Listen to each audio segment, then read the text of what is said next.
Hey guys, back with another video here from Studio 13/21/31/78.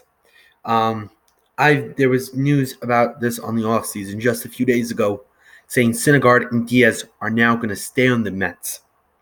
Which, why are Syndergaard? Remember back at the trade deadline, we almost traded Syndergaard to the Astros.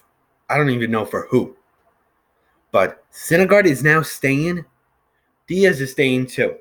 Diaz lost around 30 to 35, 40 games for us. That was our biggest losing point in the season. If we had those wins that Diaz could have gone, we would have been in the playoffs right now. We would have been in the playoffs. But no, we were 2.5 games out of the playoff spot. 2.5 games out. And now they're keeping Syndergaard and Diaz. Why? I don't know why. The Wilpoons, I'm not a Wilpoon, and I don't know what they're thinking right now. I really don't. In other cases, I hope the Wilpoons do sign Anthony Rendon of the Washington Nationals. The Mets, I don't think, are going to sign Todd Frazier again. And with the Flying Squirrel, Jeff McNeil, out on an injury for 60 days of a broken wrist. Third base is his natural position, but no, we don't have a third baseman right now. So I think Rendon would be the perfect. Also, I want Mookie Betts on the team. Mookie Betts knows stuff. Mookie's been to X amount of playoffs. He knows what they will expect and what they expect. Unfortunately, the Boston Red Sox did not make it this year. But anyway, I would love to see Betts on the team. Make some room. Take out Rajay Davis. Option him down to Syracuse or something. Put him down there. Yeah, I would love to see Betts playing where Rajay or Brandon Nimmo would be playing and give those guys some days off. Also, I want to sign some good catchers. Yasmani Grandal, we were trying to get a deal with him last year of the two big signings of Major League history.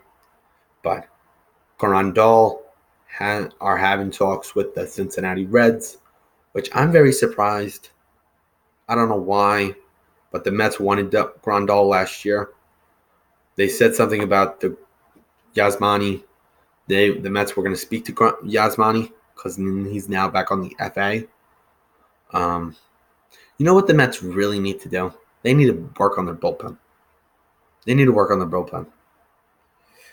they got to work on their starting five. Because you got, well, now Zach Wheeler's on the FA right now. If the Mets do sign him, I will be in love.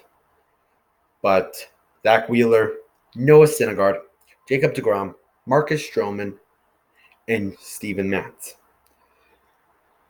We acquired Marcus Stroman back in the 2 days before the trade deadline, which I was happy. We at least have somebody that can now pitch for us. But the only bad thing is, now in 2020, we would have to give him another deal if the Mets want him. Still, I don't believe the Mets are going to stick with him. So the Mets need to get their starting five together. They need to get their starting five together. They really need to get their starting five together. The bullpen. Let's talk about the bullpen. The bullpen had the worst ERA in the first half of this season. They had an ERA of 10. And then the Mets went 10-1 of the first 11 games back from the second half. 11-1. 10-1, sorry. And that was through 11 games. They've only lost one game. The bullpen, the Mets spoke it out. They worked it out with the bullpen.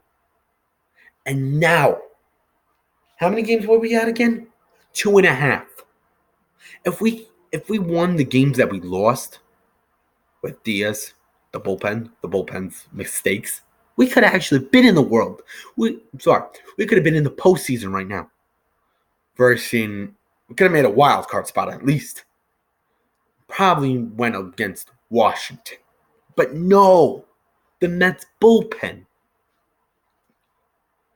made mistakes that the game was just ridiculous.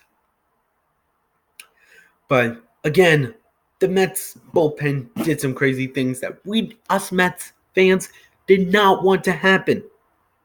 There were so many times where Mickey Callaway took out the starting pitcher, put in one of the bullpen people.